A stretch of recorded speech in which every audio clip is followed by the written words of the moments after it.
Art Hastings has been married for 45 years, has 6 children, 5 married, 1 priest in the Omaha Archdiocese. He was educated first at St. Bernard's Cathedral High School. He is a BGS from the University of Nebraska at Omaha and a Juris Doctorate from Creighton University. He has worked at Mutual of Omaha as the Vice President and Associate General Counsel, Penn Corp Financial in Raleigh, North Carolina, Vice President and Associate General Counsel, Sarah's Group Inc. in Cleveland, Great American Financial Resources in Cincinnati, and somehow found his way to Omaha. As a Senior VP General Counsel for, it doesn't say here. Whatever. He doesn't remember either. He is a member of the Nebraska Bar Association as well as the North Carolina Bar Association. He is a member of St. Wenceslas. St. Wenceslas, and if you've ever been to Mass at Boys Town on Sundays, you'll see him at the organ, the piano, or singing. Singing. If I remember correctly. Go ahead and welcome Art Hastings. All right. Put some stuff on here. Boy, thank you for having me here, Tom. But today I'm here to talk about the Camino De Santiago. How many of you, well, off to a great start. Have any of you seen this movie? This is called The Way. And what happened in June of 2014, I don't know, one night I was home watching Netflix and this movie came on. I don't know how I ended up getting it. And I watched it and I don't know, it just grabbed me right away. And my wife had already gone to bed. The next morning I got up and I said, guess what? Next year when I'm 69, I'm going to walk 500 miles across Spain. And she says, well, you just go right ahead and do that if you want to. She wasn't the least bit interested. But I saw that movie and I don't know why, it just affected me right away. And what I find interesting for myself is that I'm not an outdoors person, I'm not a hiker, I've never been to Spain, I don't speak Spanish. But I felt this call to go do this. I just felt this call. And in spite of all these apparent obstacles in my way, I said, I'm going to go do this. And from that moment on until today, I've never once hesitated or thought, you know, why am I doing this? I don't know. I just felt called to do that. And people will say that, the Camino calls you. And everybody has their own reason why they would go do this. Go all the way to Spain, 500 miles across mountains and across prairies and everything. And in the background here are pictures that I took along the way. So they're just going on. The Camino Santiago is the way of St. James. And it is 500 miles and there are 12 different paths to Santiago. And the most common one is the Camino de Francis, and that's the one I did. And that starts in Saint-Jean-Pied-de-Port in France. You cross over the Pyrenees, so you start off right with the mountains, and then you have the Meseta, which is the flat part. I always think it's like walking from here to Kearney, and then you have mountains at the end. So it was very difficult when I was trying to figure how will I prepare for this. First of all, there's nothing about hiking, but I have friends that do hike. So I had a friend in Tampa, and he and his wife hike all the time, and I said, well, what shoes should I buy? What pole should I buy? I haven't a clue what I would need. And I have all my equipment back there. In fact, these clothes I'm wearing, I wore this is what I wore through Spain. So that's why I'm dressed like this. So these are clothes I actually wore. These clothes have been over the mountains, down the valleys, and been to the, it's fabulous to think about that I actually did it, which still amazes myself. So I went across Spain doing this, and had prepared. My only preparation that I had was I walked around Lake Zarinsky 4 times. I said, well, that's all I can do. Well, just see what happens. It did not prepare me for the mountains, I can assure you. It was kind of a, you know, you think, well, gee, how hard can it be? It's just up instead of flat. But it was awful. I mean, it really was awful. And you start off in the mountains. Let me first of all give you a little history of the Camino de Santiago. St. James is named after St. James, and what you end up in Santiago, which is the northwest corner of Spain, is the tomb of St. James. St. James was one of the apostles. You know, when James and John were called by Jesus, his brother is John the Evangelist, and James is James the Greater. St. James was the first of the apostles to be martyred, and he was martyred in Jerusalem in the year 44. His body was then shipped to northwestern Spain. And it just really kind of just sat there over all the years. And it wasn't until what happened historically in Europe at that time, in the 700s, the Muslims came up, the Moors came up from Africa and overpowered Spain. And so there was a real concern there in Christendom that you have all these Moors, the Muslims, taking over the Spanish peninsula. And so as a response, particularly in France, Charlemagne came out, and you see there's a lot of history along the Camino. You see where Charlemagne had various battles against the Moors, the story of Roland. You see, it's fascinating, the history, and some people do the Camino, I think, just for the historical reasons, because all along the way, everything there is from that length of time. So in the 700s, after that response, the French were consistently trying to push the Moors back out of Spain. And so the first record of anybody actually making the Camino, making the pilgrimage to the tomb of St. James, was in the 1100s, when people first started making pilgrimages. At that time, the pilgrimage was to Santiago. People would also go to Rome, or go to Jerusalem, or go to the Canterbury for the tomb of St. Thomas More, or would go to Cologne, Germany for the Three Kings, where there's historical information there. But that was very popular in the 1100s, and Pope Callistus actually printed out a travel guide, how to get from France over to the northwest corner of Spain. Again, it's 500 miles, and at that time, it wasn't all very much developed. So it became very popular in the Middle Ages to move to this pilgrimage. So if you've been particularly bad, that was your penance. For your penance, you will walk from France to Spain, and so you better, not be doing too many bad things. So that historically is what happened, and then all of a sudden it just stopped. In the 1300s, the plague came. So during the plague, which you read about in the history books, it killed 70 to 200 million people in Europe. So that stopped all travel. So even though it had been very active before the plague, after that it just stopped. There was no more travel, no pilgrimages anywhere because of the plague. Also at that time, then you had the Protestant Reformation, and you had the political unrest in the 16th century. So there were no pilgrimages to speak of until the 1980s, which is amazing. All those years go by, and all of a sudden in the 1980s, UNESCO declared the Path of St. James to be a historical site. And all of a sudden, people started making the pilgrimages again across Spain. And what developed, of course, along the way were places to stay, places to eat, and it becomes probably a big business in the country of Spain. Because last year, in 2015, 260,000 people ended up at the end of the Camino in Santiago. Now that does not mean 260,000 walked 500 miles. It's when you're walking this first 400 miles, 450 miles, you might see somebody a half mile down the road, maybe see somebody there, but it's not crowded. But you get to the last little bit there, the last week of it, and that's where people can start to get more crowded. What happens is, if you've completed the last 100 kilometers, which is only 60 miles, you can get a certificate. But so you see a lot of youth groups, high school groups, and everything else. So that 260,000 is misleading, because that does not mean, that just meant 260,000 people showed up in Santiago. Doesn't mean they did the 500 miles. And their certificates are a lot different. The one I have is here, which I framed, and it's all written in Latin. So I take your name and they put it in Latin. And this is the fancy one because I did the 500 miles. So to do the Camino, first of all, you check and you get a little booklet. It's like a passport. This is only part of mine. I have a big one framed at home.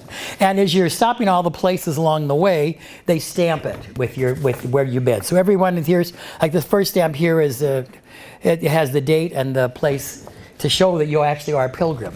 So if you're making the Camino, you get a pilgrim's passport, and that allows you then for 5 to 7 euros to stay overnight in one of the hostels.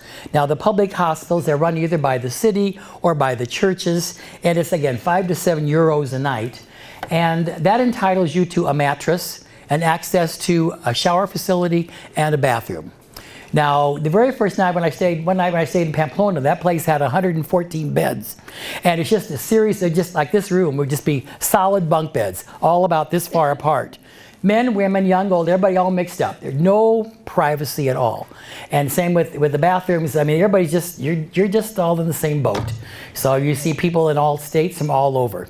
Last year was like 140 different countries had people that actually got to the end in Santiago. I kept track of the people I worked with, walked with, and talked with, and I had people that I kept track of in 38 different countries and 19 states. And it was just very interesting to meet people from all over the world, making the Camino for various reasons. A lot of people make it for just historical tour of Spain. A lot of the South Koreans, there was a movie made in South Korea, and a lot of South Koreans make it, but they just kind of zip through it as fast as they can. It's 500 miles, and it will take you, ideally, you could do it in 5 weeks. If you go 7 days a week, but 2 days a break, with do about 15 miles a day.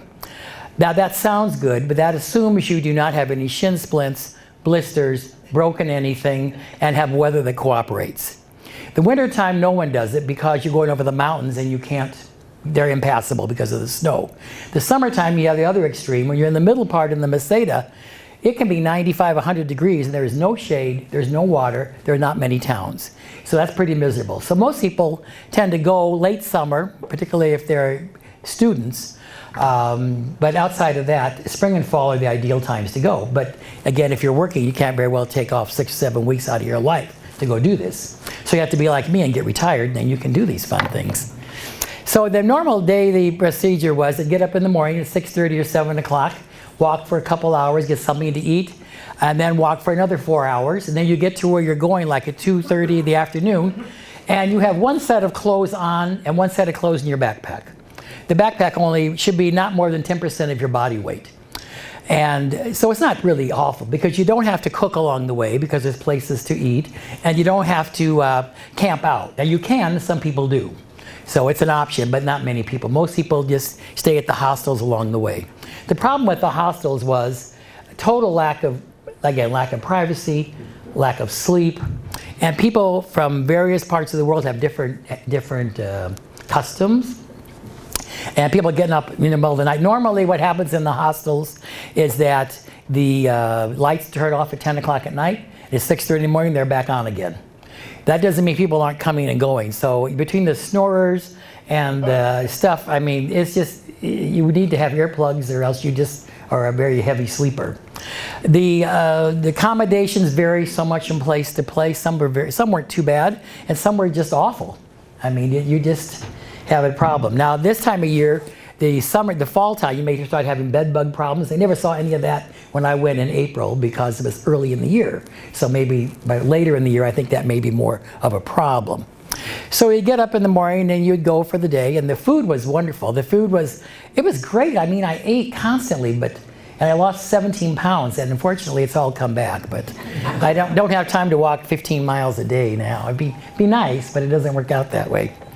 The emblem of the Camino is a scallop shell. Normally pilgrims will wear a scallop shell on their backpack or whatever. And the scallop shell originally started back in the 1100s when the people from France would go to Spain, and to prove they had actually gone to the ocean, they would bring back the shell to show, I've been there, here's my proof that I've gotten it. Also, the scallop shell has significance in that all of the various ridges lead to the one point, just like all roads lead to Santiago.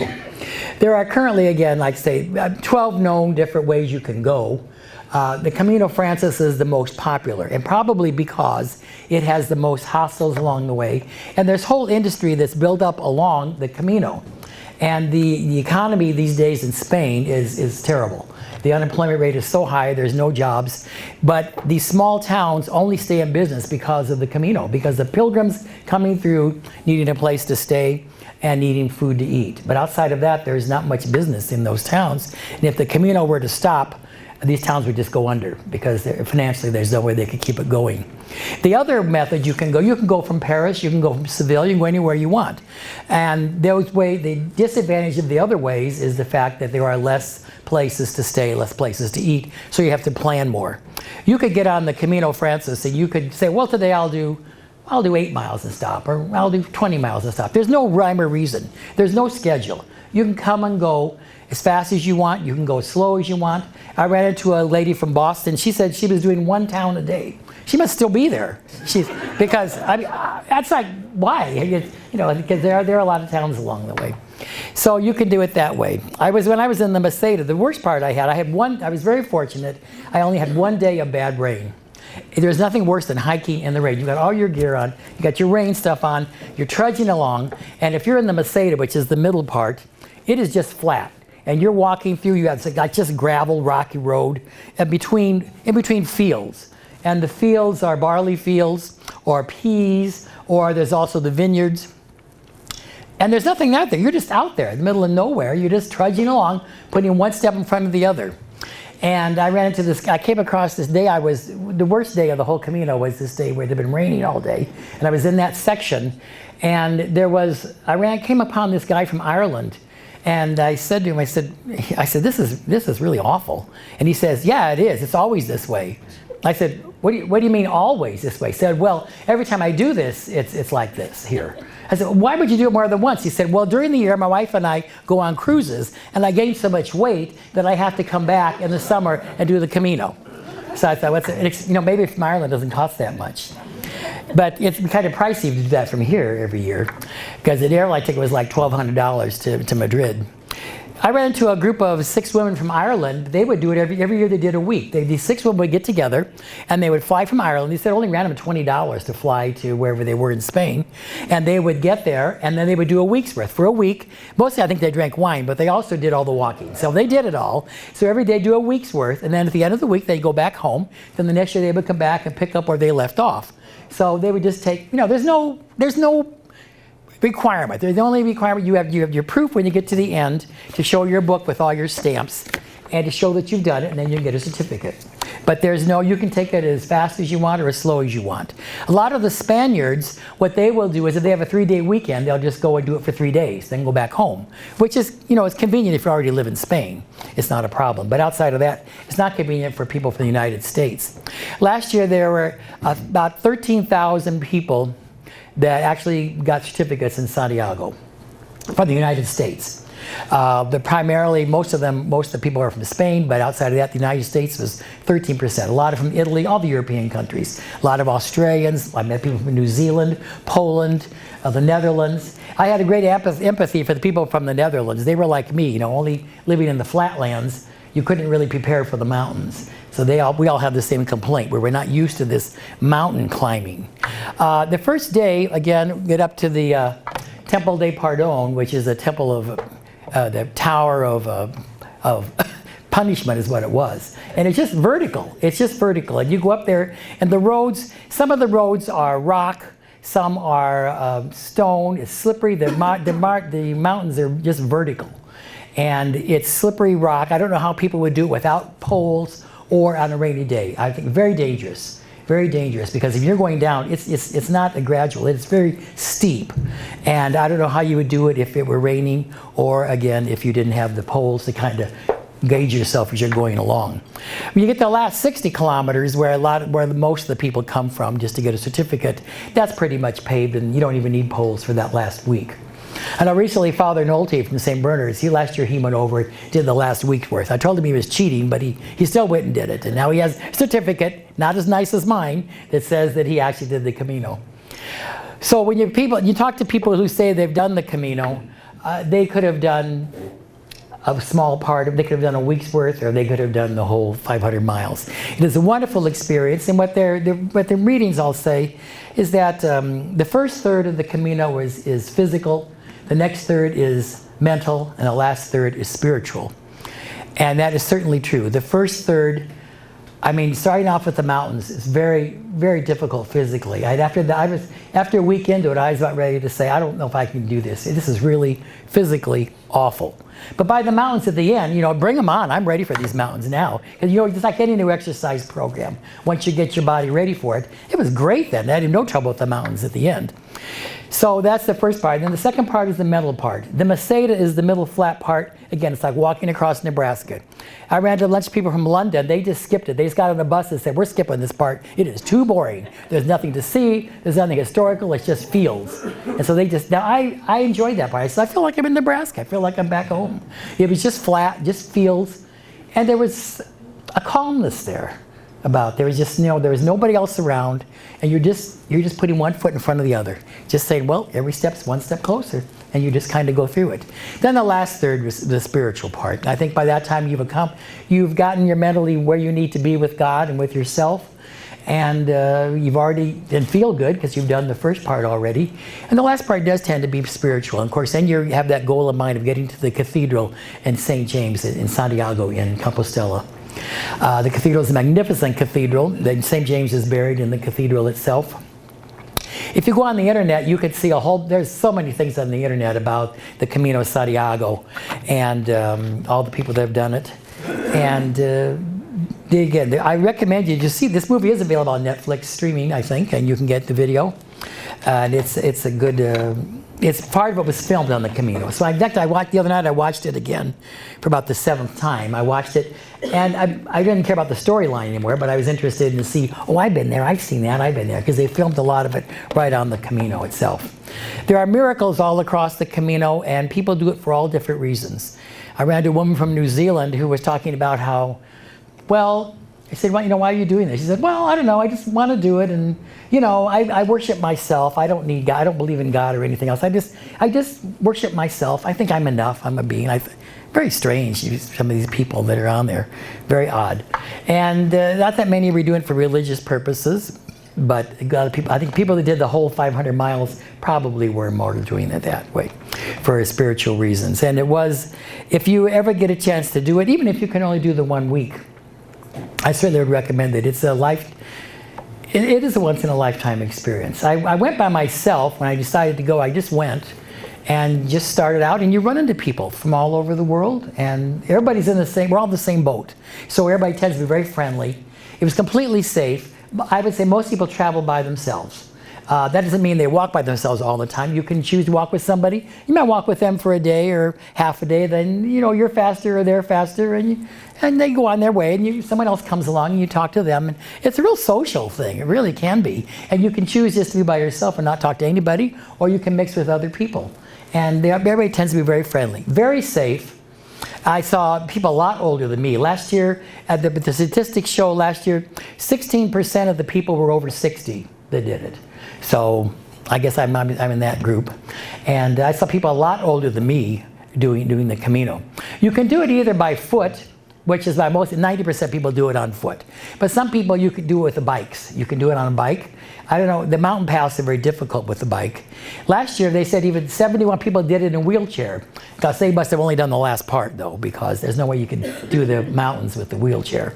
But you could do the last part because it's pretty much paved the last 60 kilometers. So it's just people from all over again doing it every way you want. You can do horseback. There's one place, I was in one of the mountains, came up to it at the bottom, and for 30 euros, you could get a horse to take you up the hill. But that just seemed like cheating to me. I said, no, I'm this far, I'm going to do it. You also had a service where they will take your backpack. It only weighed 15 pounds. I didn't see it was a big deal. But you take your backpack, and for 5 euros, they will take it on to the next town. You can tell them, well, I'm going to go so many miles down the road, and they will, for 5 euros, they'll pick it up where you're staying, and they'll take it to wherever you want to go.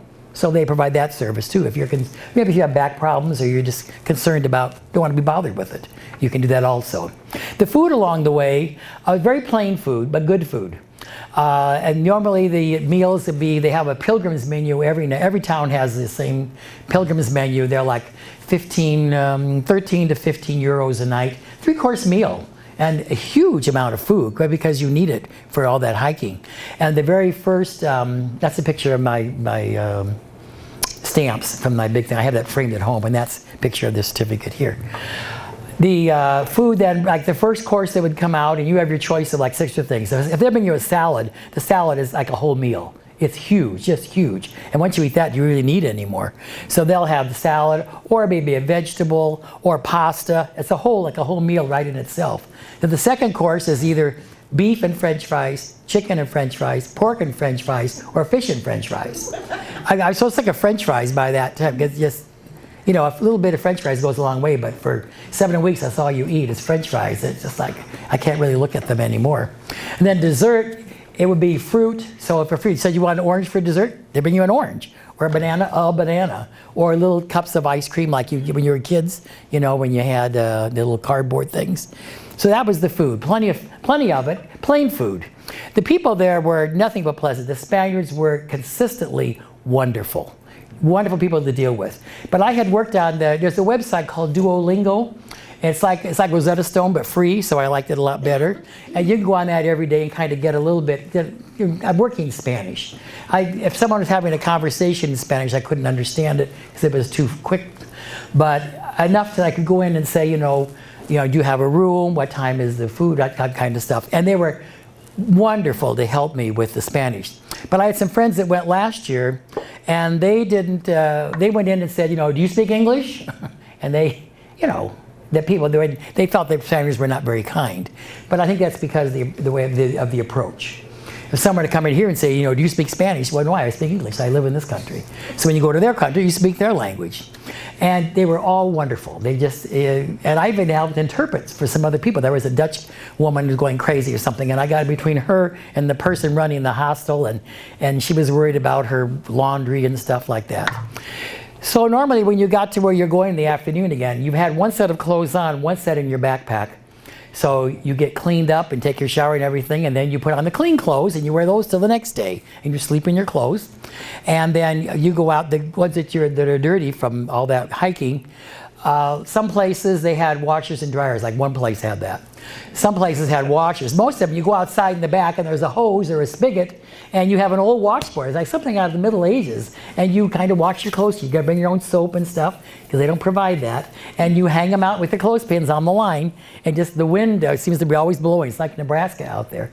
And the wind is blowing, so your clothes get air dried, hopefully, and then you're fine.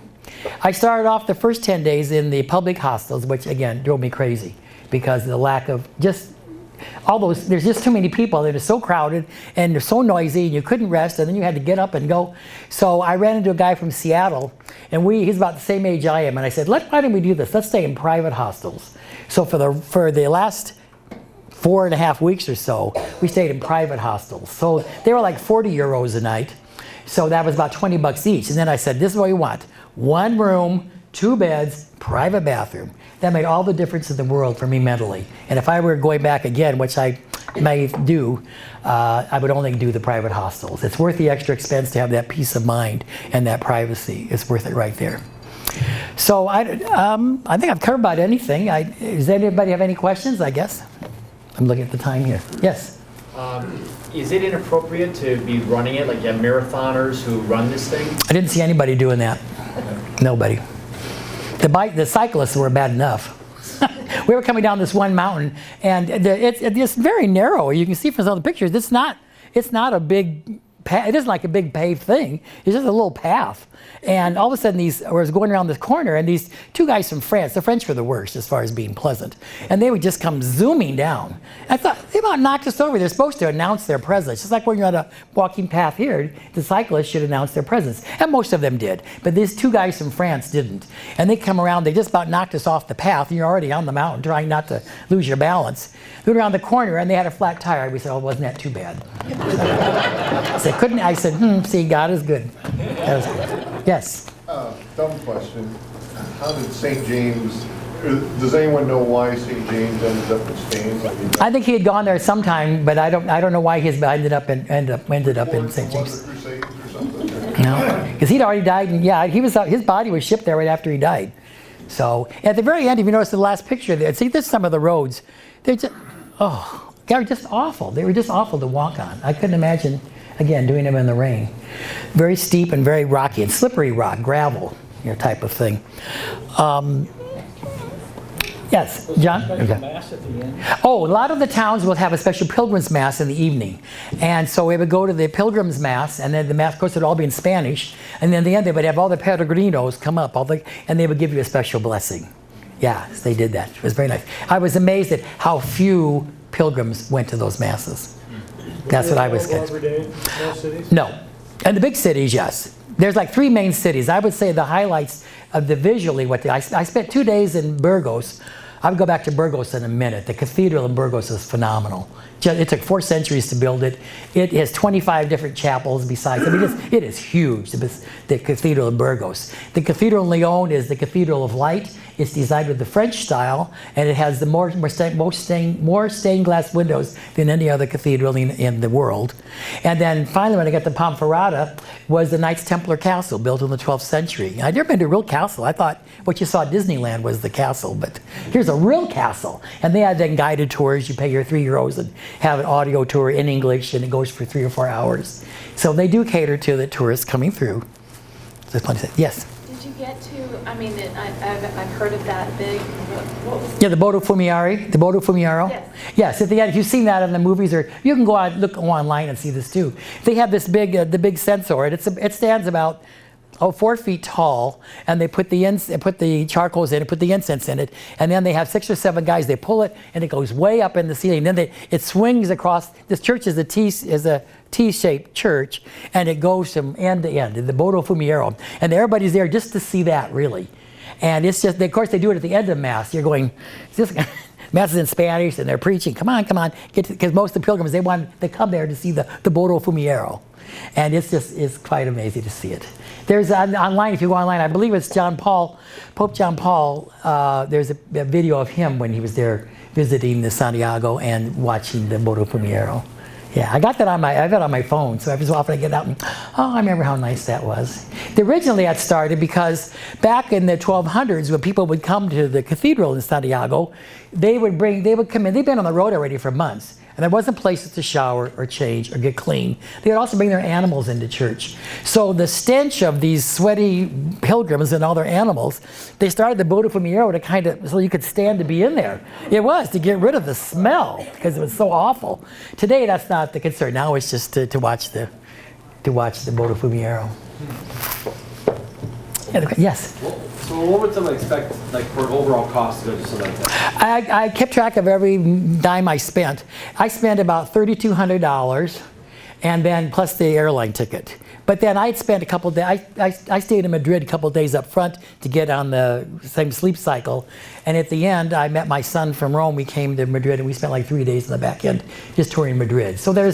So probably maybe 300 or 400 less than that. So it's not impossible, but the airline ticket is the problem, really, because the public hostels, 5, 6, 7 euros a night. That doesn't include any food, right? It just includes access to a mattress. The private hostels were more like 40 euros a night, 35 to 40. So at $1 is like $1.25, $1.15, yeah. Yes. You said it was very safe, and that is kind of surprising because all you guys mentioned you're walking, a lot of people by themselves. By themselves. We're in the middle of nowhere. That's right. All you're carrying is clothes. Yep. I mean, all you really are carrying is cash. That's right. Well, there's ATMs all along the way, so you don't need to carry that much money, because even the smaller towns will have an ATM there. So I mean, I would go and get a couple, get 200 euros out, and so I'm just told that First National Bank before I left, I'm going to be going there. So if you see these withdrawals, and No concern about. there was no safety concerns, never a concern. It just was not a concern. And like I say, a lot of people, single people plane, a lot older than me, that were just by themselves, just going along, and I had more concern in the big cities, because of, but I didn't run into anything. I didn't hear anybody having any instances of anything being stolen or anything. I'll tell you one story, though. Do I have time for one story? The guy I was walking from Seattle had an interesting story. You can see how one thing about the Camino, you can see how God works in your life. You really can. This guy was from Seattle, and he had been walking by himself. He'd been walking already for 10 to 15 days. We had no problems. And then he got to Villafranca, and he woke up. And normally what they make you do is leave your poles outside and leave your shoes outside. They don't want anybody tracking all that stuff in, to where the sleeping area is. So they're just all stuck there. That's why mine, I put tape around mine, everything else to make sure no one picked mine up by mistake. Well, he was the last one out of the hostel he was at in Villafranca. And he woke up in the morning and put the shoes on.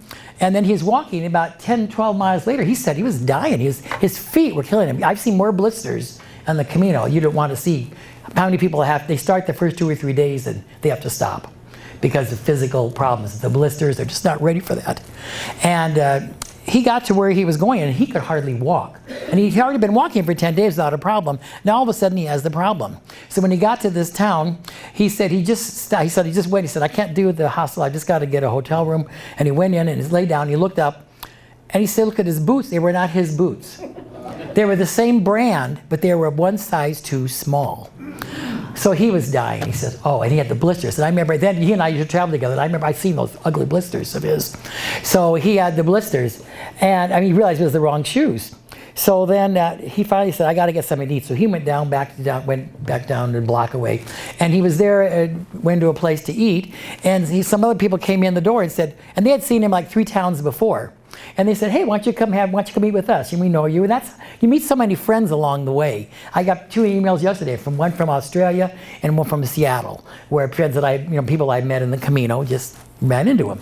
And he went in, he said he was sitting inside, and these people said, oh, come out inside, eat with us. So he went outside to sit with them outside, and all of a sudden he was talking to these people, and he heard somebody over here at a table behind.